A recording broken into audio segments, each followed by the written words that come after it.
Hello everybody, welcome to a brand new series on the channel, a different new slant on our gaming discussions, but this card game, Disney Lorcana, has absolutely captured my heart like a Heartless in Kingdom Hearts, and it has not let go. So right now I want to do an absolute beginner's guide to Lorcana, explaining it to people who might be completely brand new to trading card game mechanics and language and lingo and all the rest. So starting with that, what is Lorcana?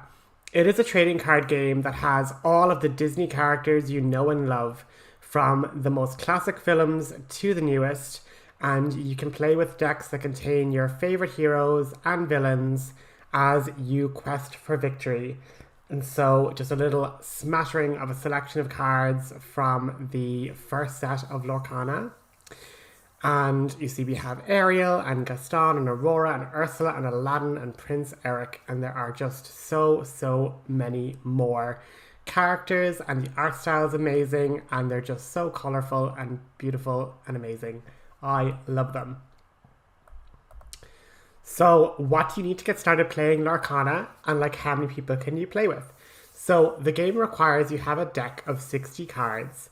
What can be useful while playing Lorcana is to have dice or counters to track damage done to characters and to track your lore. All of that will be explained later, but in general, you know, numbers are going to be flying here, there and everywhere, and it's generally speaking handy to have just a dice, whether it be 6-sided dice for damage counters or 20-sided dice for your lore total. What is very useful in the starter decks is they do give you little tokens to track damage and things like that, so they're very useful. Also, to have a playmat and card sleeves, very good for keeping your cards in tip-top condition and just, you know, generally safe from you know, any sort of damage off tables and stuff like that. And what's really great is that Lorcana can literally be a game played with the entire family or, you know, friend group, no matter how big or small. So as long as a person has a 60 card deck, they are more than willing to hop in and play a round of Lorcana as well.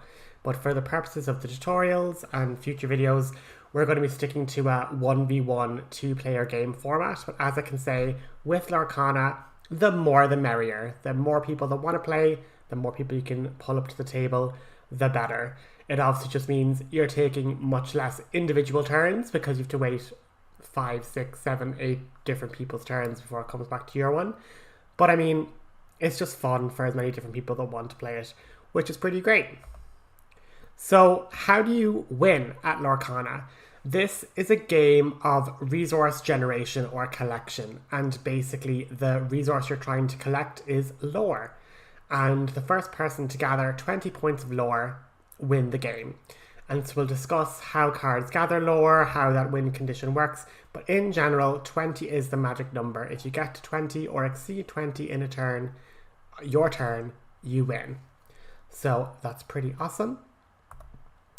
So there are two main categories of cards within Lorcana, and the first category we're going to look at is inkable cards.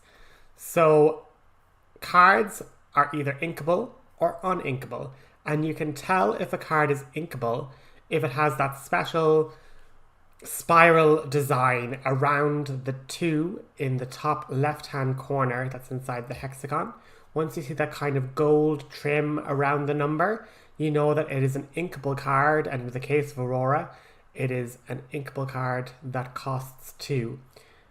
But what does the word inkable mean? We're going to get to that in a second, but the way you can tell the difference is an uninkable card in the top left corner still has that number, in this case 7. And since there is just a plain hexagonal design, you know that, right, this is an uninkable card. We are not able to turn this card into ink. But what does that strictly speaking mean? Cards being inkable and uninkable, but no matter what their card type, whether it be character, item, song or action, they will always have a certain colour or gem associated with the card. These colors are ruby, sapphire, emerald, amethyst, amber, and steel. I don't know why they called the last color steel when they could have used a different gemstone like diamond. That will forever annoy me.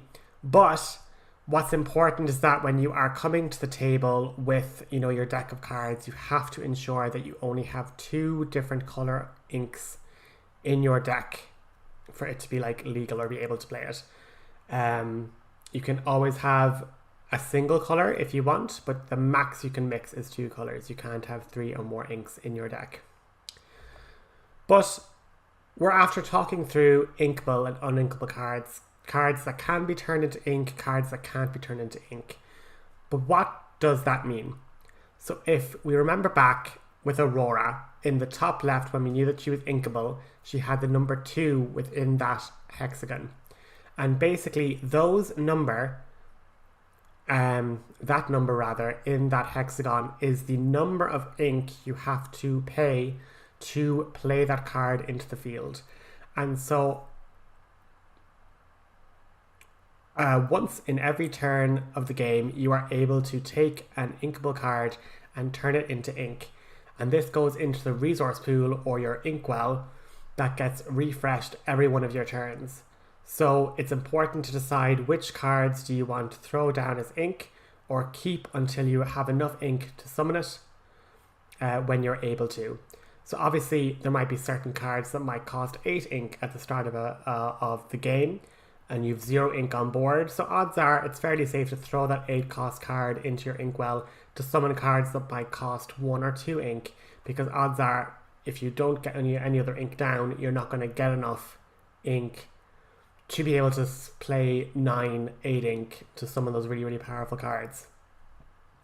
But that's where Lorcana is slightly different, because like other types of games, the energy or resource is typically completely a separate card and only is used as a form of energy. But with Lorcana, your inkable cards can be all sorts of different things. So it just is a different spin on it, which means you're never really, really stuck for ink if you need it.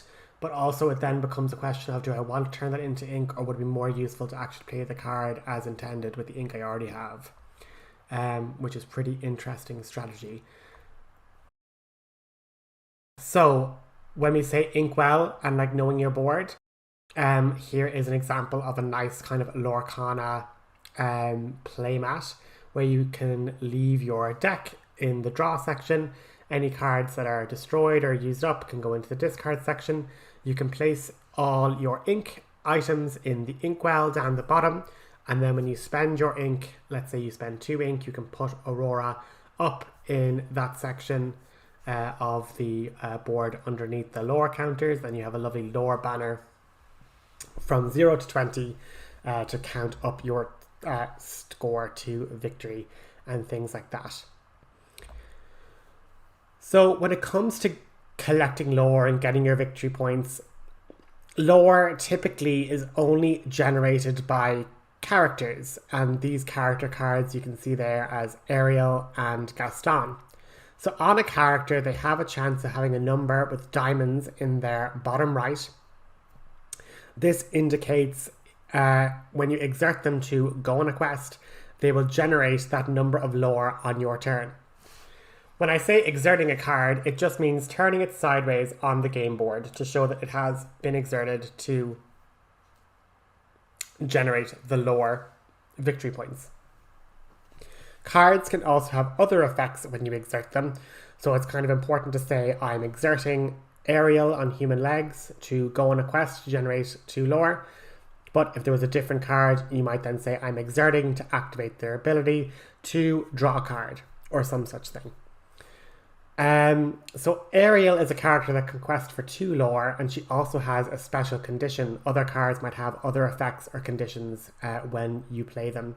And so she has a condition called voiceless, which means she can't be exerted to sing a song. And we'll go through that when we get to other types of cards a bit later.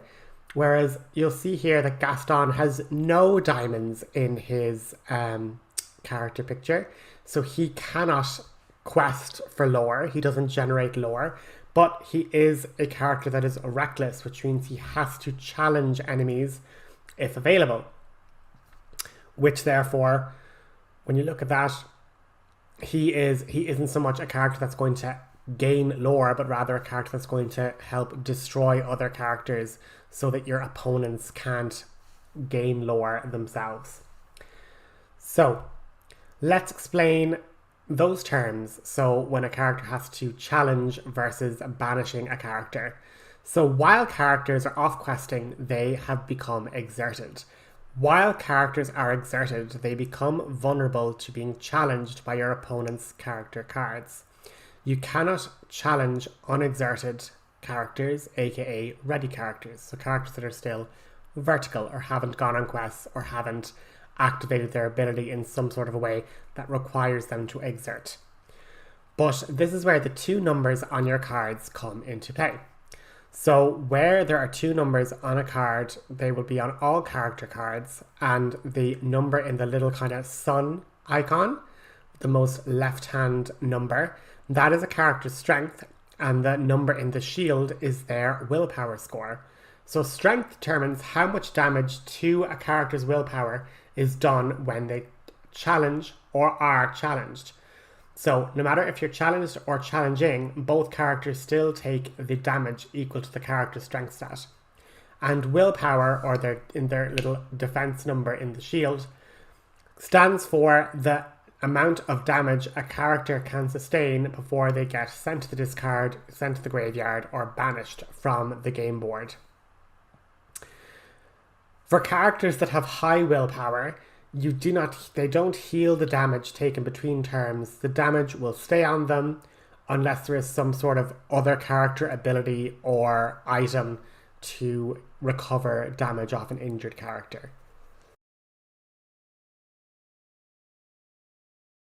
So another key term to know, particularly for character cards, is the concept of ink is drying.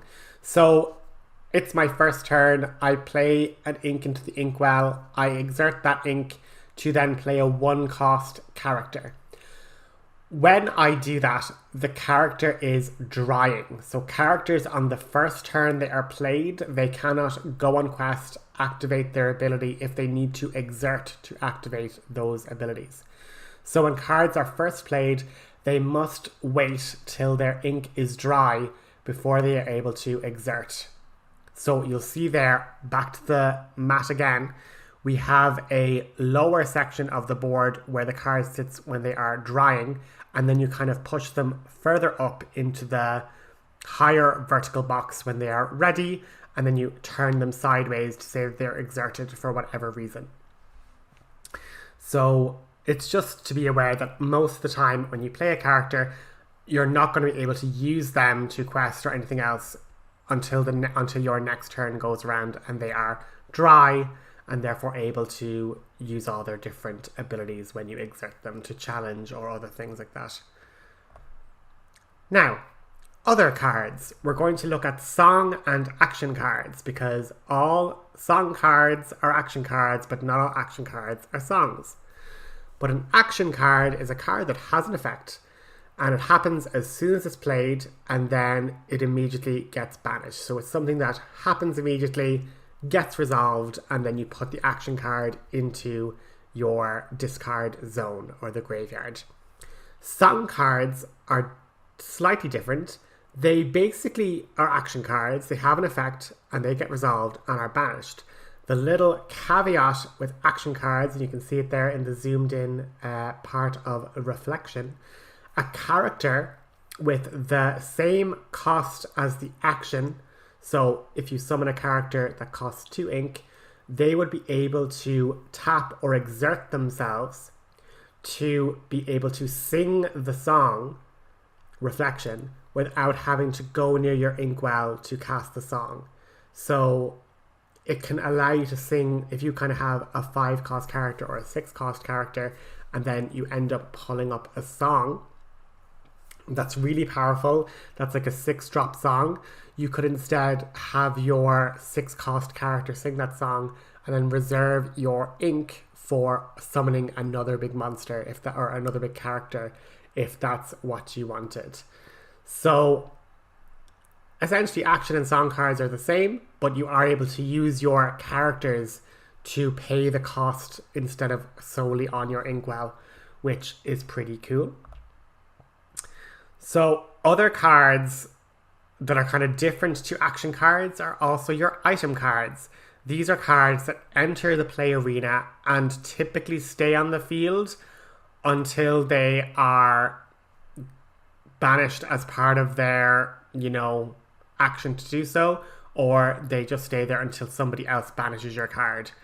So other cards, once their in cost is paid, the effect is executed and they are banished. So you can see here with Dr. Facilier's cards, you can exert your item, and then the effect is you pay one less ink for the next action card you play.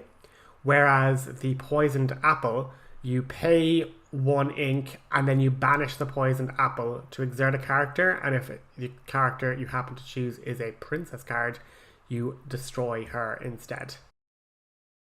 But between songs, actions and items and characters, that's pretty much all the different cards you can come into contact with in the game of Lorcana. You now know what the term inking is, what the different cards, have to do in terms of your deck.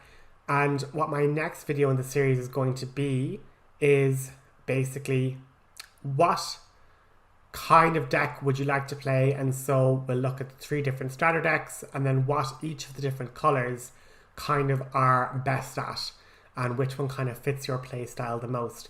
But I hope that this kind of basic beginner's linguistic guide to Lorcana is helpful to some and gets people into the hobby, because I think it's a really, really fun game for all ages. And yeah, I hope you guys enjoyed, and I look forward to the next video in the series. Talk to you guys next time. Enjoy!